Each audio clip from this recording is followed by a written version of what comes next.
Sobat Milenial and Gen Z, bertemu kembali di hari Senin. Ini artinya adalah program POV Times yang hadir di hari Senin untuk mengawali minggu yang penuh dengan kisah maupun cerita di balik beberapa hari sebelumnya. Nah, akan kita ulik di hari ini bersama pemimpin redaksi IDN Times, Uni Lubis, dan saya Gilang Pandutanaya. Selamat siang Mbak Uni. Siang Gilang, apa Sehat, kabarnya teman-teman? Sehat semua ya? Semangat di awal minggu. Di awal minggu, di akhir bulan ya. Tetap semangat. Akhir bulan berarti bentar lagi awal bulan, gajian. Jadi sabar dulu ya. Nah, Mbak, ini sebelum POV kan tadi Mbak Uni sempat ketemu nih sama Mas Ganjar. Nah, di siang hari ini POV tentunya akan ngebahas kemarin 3 hari itu ada Rakernas dari PDIP yang keempat. Ya. Nah, tadi ada isu apa sih Mbak yang sebenarnya Mbak Uni ketemu sama Ganjar Pranowo, tapi tentunya obrolan Mbak Uni dan Ganjar Pranowo tadi akan tayang di Real Talk ya.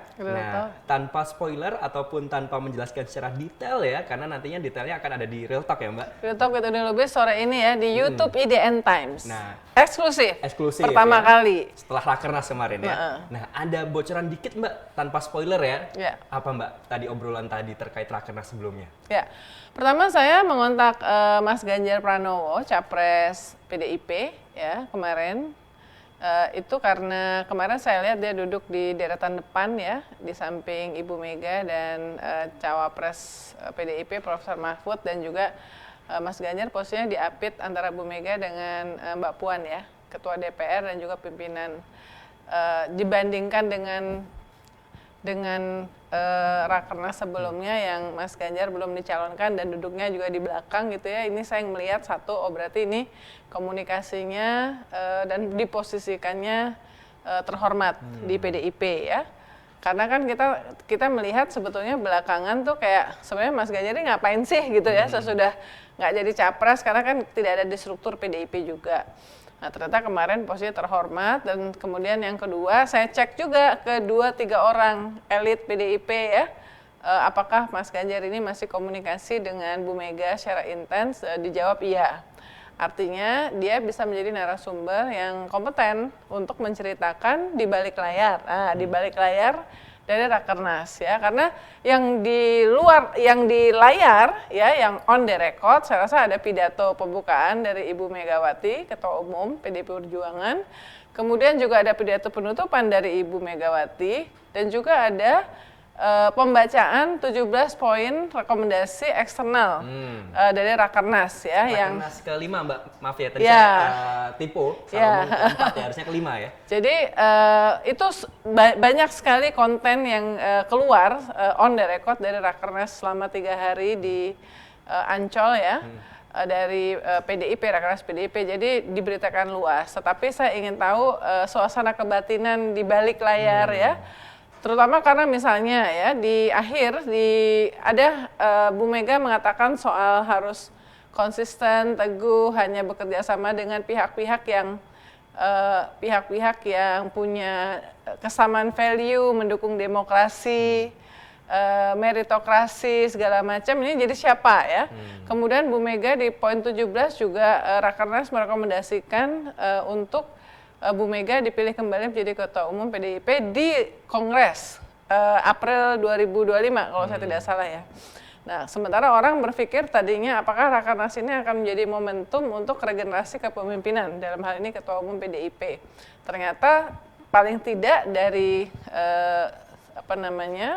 rekomendasi yang disampaikan itu PDIP masih menginginkan Bu Mega untuk memilih menjadi Ketua Umum kembali. Berarti sejak tahun 99 ya, Bu Mega menjadi Ketua Umum. Nah, ini menarik ya. Nah, saya rasa yang menarik adalah bahwa setidaknya tadi dari Mas Ganjar itu mengatakan bahwa Bu Mega itu adalah sosok yang sangat solid, teguh, konsisten, dan tidak takut untuk berada di luar kekuasaan. Ya. Tadi sebenarnya saya juga ikut mengkritisi, kan tadi saya nanya ya, PDIP ini kalau ngeliat dari Rakernas yang 17 poin itu pro rakyat banget lah. Pro media, pro pers, pro rakyat lah, semuanya bagus-bagus ya, pro demokrasi. Tapi masalahnya 10 tahun di kekuasaan, hampir 10 tahun ya, sampai nanti tanggal 20 Oktober 2020, itu kan PDIP adalah pendukung utama dari semua kebijakan yang dibuat oleh pemerintahan Presiden Jokowi yang sebagian dianggap tidak pro rakyat ya, kemudian tidak pro HAM dan demokrasi, setidaknya bahwa Presiden Jokowi itu termasuk hal yang sangat tidak disentuh itu adalah soal HAM dan demokrasi, padahal dia tidak punya beban masa lalu, dan PDIP ada di situ mendukung paling depan. Ya, Undang-Undang Ciptaker, revisi Undang-Undang KPK yang melemahkan KPK bisa terjadi karena ya PDIP yang sebetulnya mengamankan keinginan-keinginan itu ya. Sehingga ya baru ingat kembali kepada rakyat ketika merasa dihianati oleh Presiden Jokowi, karena Presiden Jokowi mendukung capres dan cawapres yang tidak didukung oleh PDIP. Jadi tadi kan saya juga ada ngobrol gitu ya, ada jawabannya, tapi nanti melihat nonton di Real Talk ya. Jadi itu hal-hal yang saya tanyakan kepada Mas Ganjar, termasuk soal sebetulnya dari statement terbuka maupun statement di balik layar, sebetulnya Bu Mega itu cenderungnya akan ada di luar atau di luar pemerintahan. Karena kan Bu Mega mengatakan sebenarnya dalam sistem presidensial tidak ada namanya istilah oposisi atau koalisi, yang ada bermitra ya, kemitra. Nah, apakah Bu Mega akan membawa PDIP bermitra ya, bekerja sama dengan pemerintahan Presiden Prabowo atau tidak ya, sama sekali gitu ya. Nah, kalau misalnya bermitra kan awam menganggapnya bahwa nanti akan ada menteri dari PDIP. Ya. Seperti itu. Kalau tidak di dalam pemerintahan kan berarti ya meskipun tidak disebut oposisi, tapi apa namanya tidak ada menterinya ya. Nah, kalau Mas Ganjar tadi saya sampai seberapa persen Anda yakin Bu Mega akan bawa PDIP di dalam di luar pemerintahan Presiden Jokowi? Dia menyebut persentase. Iya, ada jawabannya, dan persentasenya ya, tinggi ya. Persentasenya termasuk tinggi ya. Jadi kisi-kisi dari Mas Ganjar berdasarkan komunikasinya Mas Ganjar dengan Ibu Mega dan bagaimana dia sebagai kader penting dari, ya kalau nggak penting kan nggak dicapresin ya, itu membaca kebatinan dan tersirat maupun tersurat dari Ibu Mega. Dia mengatakan bahwa besar kemungkinan Bu Mega akan bawa PDIP di luar pemerintahan Presiden Prabowo. Nah, itu juga yang tadi dibicarakan ya, saya obrolin dengan Mas Ganjar. Jadi benar-benar stay tune ya. Termasuk ini Mbak, soal IKN di 17 rekomendasi kan ada IKN di 17 juga ya? Rekomendasi itu kan memang ada mendorong pembangunan kelanjutan pembangunan IKN dengan memperhatikan anggaran ya. Jadi ketersediaan anggaran. Saya tanya, apakah ini artinya PDIP tetap mendukung IKN? Dijawab, oh tetap mendukung karena sudah jadi undang-undang.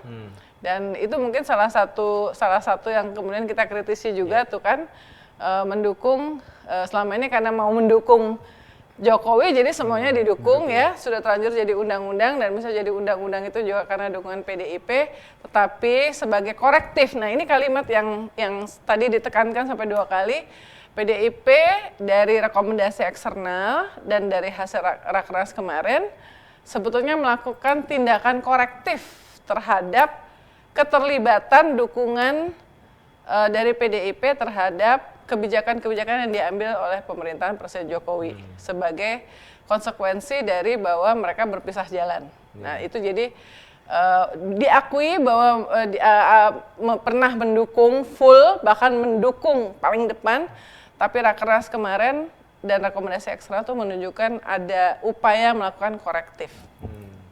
Jadi termasuk IKN itu mendukung tapi secara anggaran dan pengawasan ya? Ya, jadi istilahnya itu semampu anggaran. Kan dulu pernah dijanjikan tidak menggunakan APBN.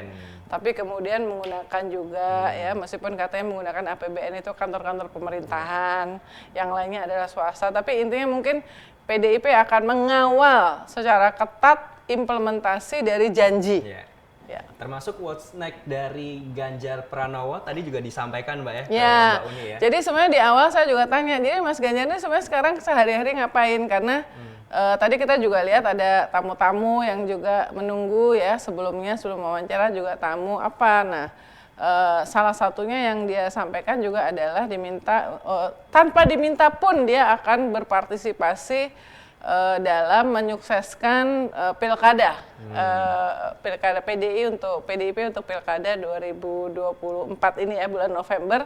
Artinya mungkin termasuk mentoring ya, membantu bagaimana persiapan dari calon-calon kepala daerah dari PDIP. Selengkapnya nanti di Real Talk ya setelah POV Times, pantengin terus di YouTube-nya IDN Times. Yeah. Nah, lanjut Mbak ke informasi yang terupdate lagi. Kemarin ada info dari Polri yang versus Kejaksaan Agung, ternyata ada yang ikuti ya. Jaksa Muda ya, Jampitsus Febri Adriansah ya. Jaksa Agung Muda bidang tindak pidana khusus yang ternyata ditangkap juga nih yang kemarin ngutip nih Mbak. Ini gimana nih Mbak? Ada info terbaru? Ini menarik ya, banyak yang mengatakan bahwa ini jadi setiap kali ada lembaga penegak hukum ya, Polri dan Kejaksaan itu kan lembaga penegak hukum ya. Setiap kali ada sesuatu hal yang di mata publik tuh aneh ya, misalnya dalam hal ini ya, anggota Densus katanya itu kemudian menguntit ya, stalking Jampitsus yang secara track record Jaksa Febri ini sedang menangani kasus-kasus yang besar ya, seperti korupsi timah ya, yang sudah banyak sekali yang menjadi tersangka, kemudian track recordnya ke belakang itu dia menangani kasus-kasus besar termasuk BTS. Nah ini kan orang menganggapnya aneh ya. Jadi bahkan ada yang menganggap apakah ini another cicak lawan versus buaya ya. Dulu kan cicak versus buaya itu antara Polri dengan KPK ya. Nah ini yang menjadi perdebatan di publik yang dimonitor oleh redaksi IDN Times. Dan tentu saja redaksi IDN Times posisinya ya, POV-nya itu adalah wah ini kan harusnya tidak boleh terjadi. Apalagi dua lembaga ini langsung direct report-nya itu kepada presiden. Jangan dibiarkan hal-hal yang menimbulkan pertanyaan di masyarakat itu kemudian berkembang berhari-hari ya. Harusnya presiden langsung memanggil Kapolri dan Jaksa Agung. Ada apa ini? Kenapa kok misalnya siapa yang menyuruh si orang dari Densus ini menguntit? Bahkan sudah ada yang membahas bahwa kalau sampai menguntit itu berarti si Densus ini udah melanggar tupoksinya. Namanya juga Densus 88. Dia tupoksinya itu adalah untuk anti terorisme. Kenapa dia kemudian melakukan tindakan yang seperti ini yang di luar tupoksinya. Nah, ini udah rame ya. Jadi seruan daripada editorial IDN Times adalah presiden harus segera memanggil keduanya dan menangani. Nah, pagi ini kemudian ada fotonya ya. Kapolri sama Jaksa Agung kelihatan senyum-senyum, foto berdua. Mereka bertemu di acara peluncuran di istana, ada peluncuran program GovTech ya, undangan dari presiden dan duduknya sebelahan. Saya nggak tahu apakah duduknya sebelahan itu disengaja, karena Presiden Jokowi ini kan pemerintahan Presiden Jokowi dan Presiden Jokowi itu adalah dikenal lumayan jago membangun image politik, gesture ya. Gesture seolah-olah tidak ada masalah. Karena apa? Karena duduknya sebelahan. Karena foto berdua senyum.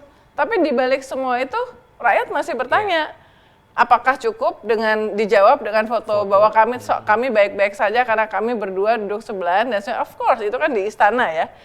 Dan presidennya yang ditunggu itu adalah pernyataan kepada publik apa yang sebenarnya terjadi. Jadi transparansi, akuntansi, bukan sekedar foto bersama antara Kapolri dengan Jaksa Agung. Jadi harus ada yang buka suara ya?